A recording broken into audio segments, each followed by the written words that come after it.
Hello everyone, my name is Danny from creatingawebstore.com, and in today's tutorial I'm going to demonstrate how to install Magento. This is actually going to be a basic install, and I'm assuming that your system meets the requirements that are set forth by Magento.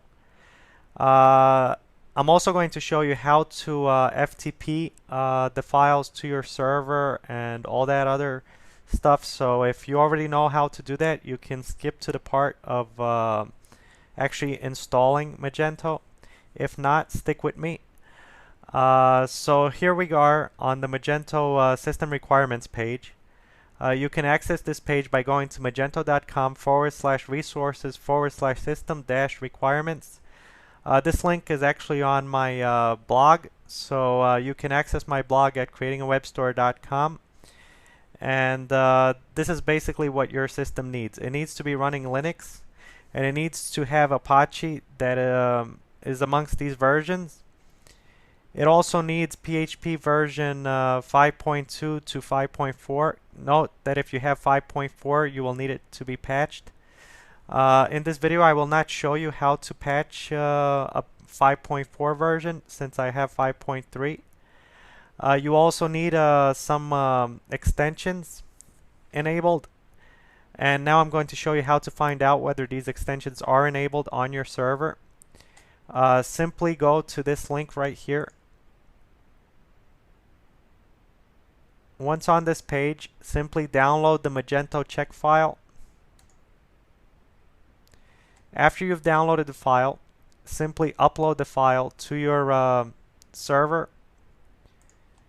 If you're using cPanel, you can do it through cPanel. If not, you can use a free FTP client such as FileZilla, or if you have your own FTP client, you can use that. In this case, I'm using FileZilla, and FileZilla can be downloaded at filezilla-project.org. To log into FileZilla, simply enter in your host, your username and password, and click on Quick Connect. Once you are connected, simply upload the Magento checklist file. As you can see, I have already uploaded it earlier.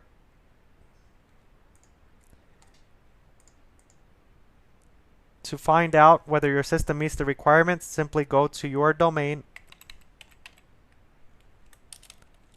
/magento-check.php. Again, I have a written tutorial of this video on my site, creatingawebstore.com, and the link is actually in the description of this video. And as you can see, my server meets these requirements. If your server doesn't meet these requirements, you'll want to get a hold of your web host provider and ask them to enable some of these extensions.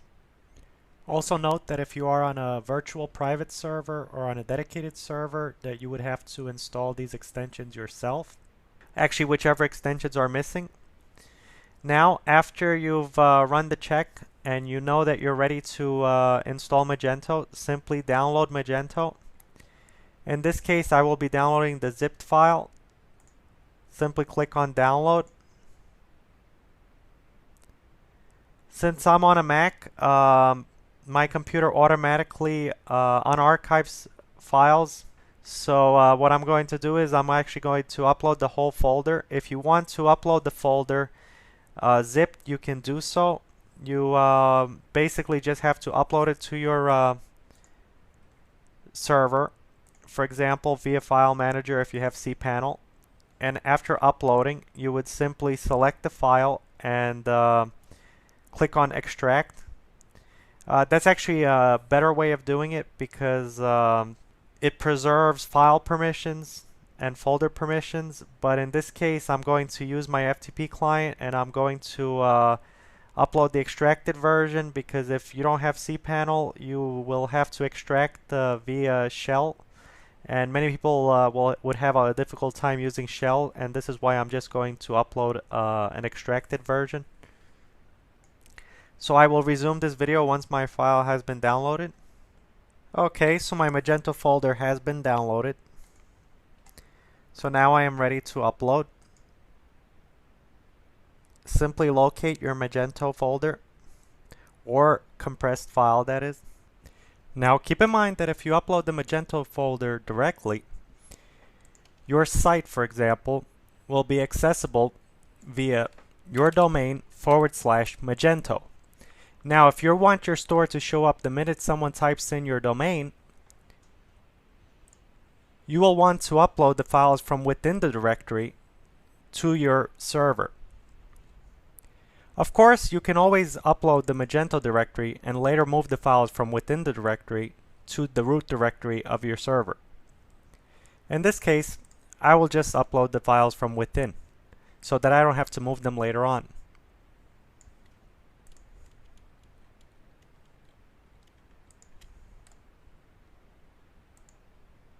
So let's wait for these files to upload and we can continue afterwards. Okay everyone, so my files finished uploading and now we can proceed with the install. To begin, let's first create a MySQL database. If you don't have cPanel, you would likely have to use your host cPanel. So figure out how to create a database and create one. In my case, I will create a database called my store. So it will be isave_my store. And now I will create a user, which will be admin. And I'm going to create a password. I'm just creating a password for demonstration purposes, so you would want to create a password that's a little more secure than this.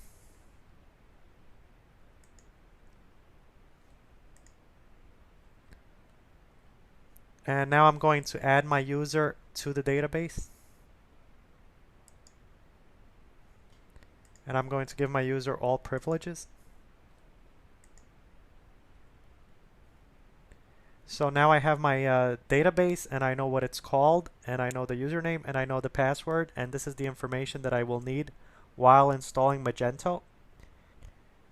Now before we actually install Magento, there is a php.ini sample that I would like to go over. If you are on a VPS or on a dedicated server, you would likely change your php.ini file as root in your main hosting panel. In this case, since this video demonstration is more of a general demonstration, I'm going to show everyone how to change their php.ini file in the root directory of their site. So in our file manager here, you will see this php.ini sample file. What you will want to do is you will want to rename this file from php.ini.sample to php.ini. Now, depending on your PHP version and on your server, the php.ini file might not get recognized. So you might have to actually change the name of this php.ini file to php5.ini. To find out whether your server recognizes this file, what we're going to do is we're going to create a sample file.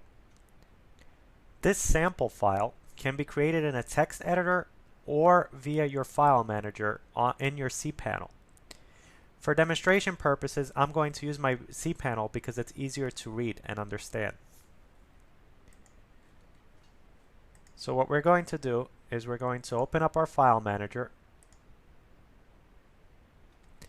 and I'm going to create a new file.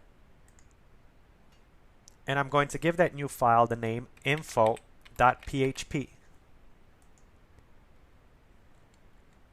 And then I'm going to edit that file with the following PHP code. This is actually very simple and it's just one line of code. It's the PHP opening tag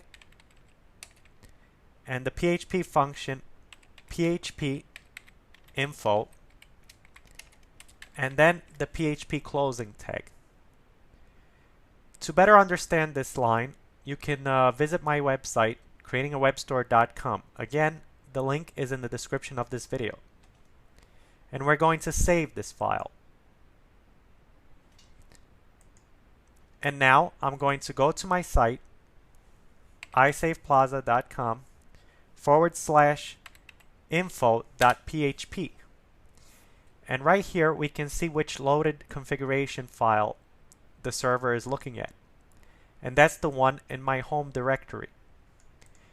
Now, if this file wasn't being recognized, for example, I'm going to rename the file right now back to php.ini.sample,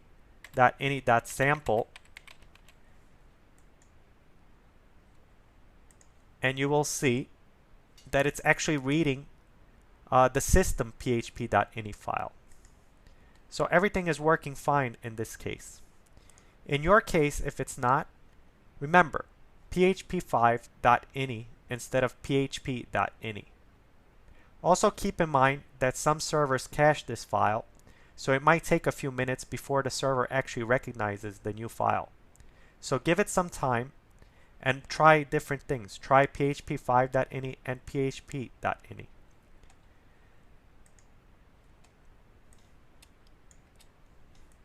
So now that all is good, we can start the install. I will also remove the php info file.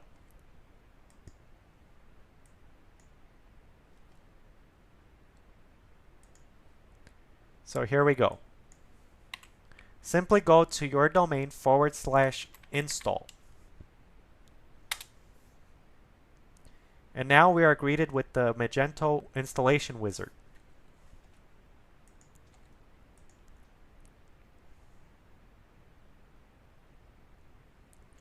Simply select your locale, time zone, currency, and click continue. As for the configuration, now we will need to enter in our database details. Remember, we created this database a little while ago.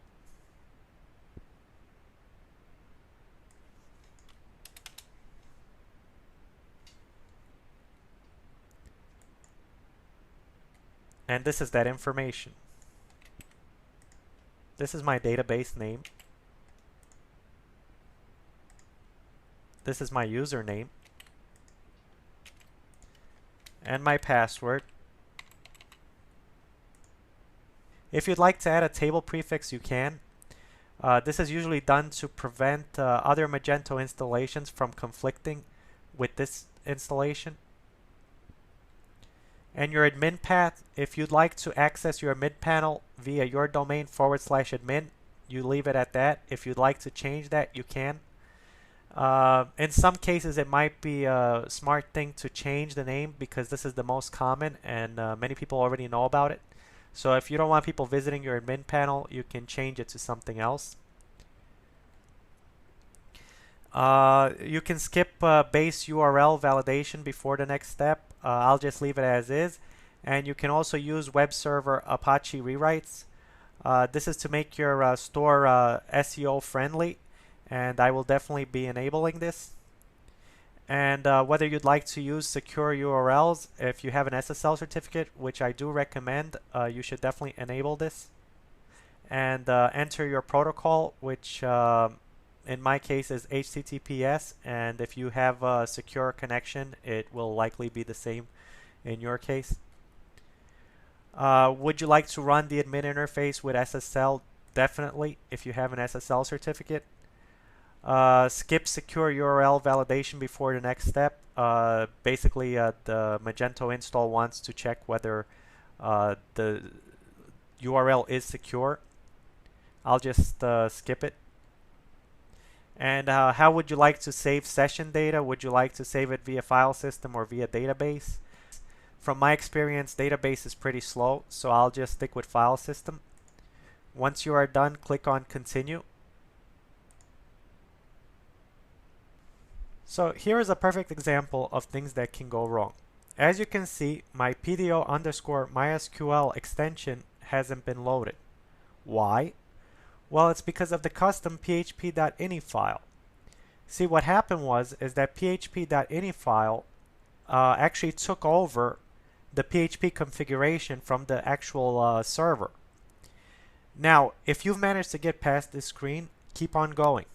In this case, take a look at how we can fix this. I will go back to my file manager.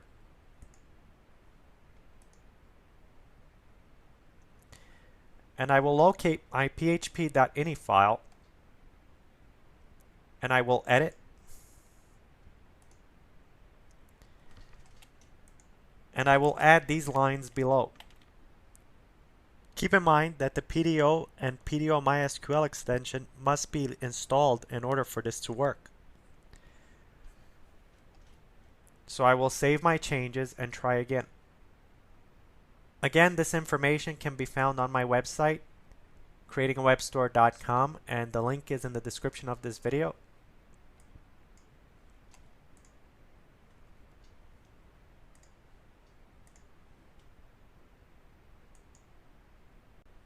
Wow, we've managed to get past that part. Now, we simply create our admin account. Simply enter your name, last name, email, username, password, and you confirm your password. Remember, this username and password is for your admin panel, so keep this information handy. And then click on Continue. And now I am all set.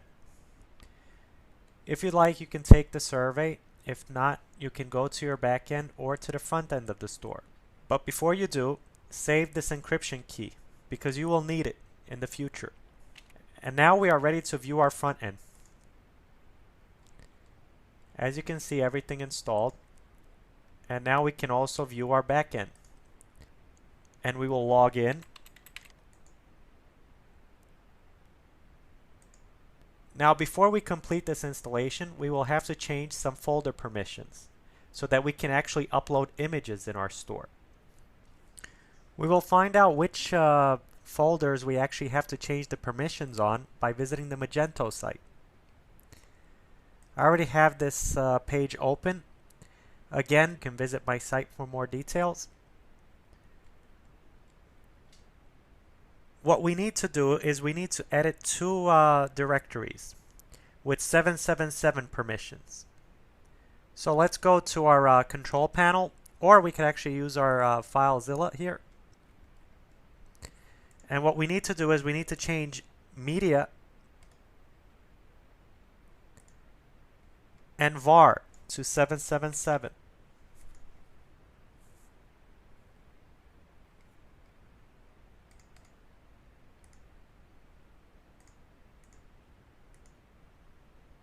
And now we are ready to upload our first item.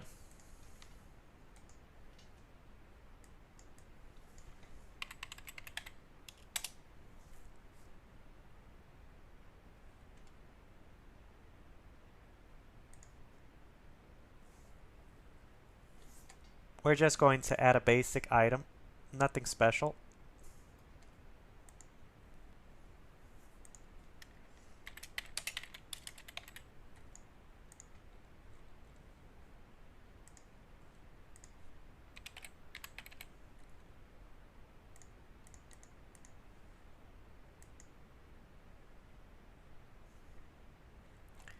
Note that I had to install Flash for the browse and upload buttons to appear. If your browse and upload buttons don't appear, you will have to install Flash.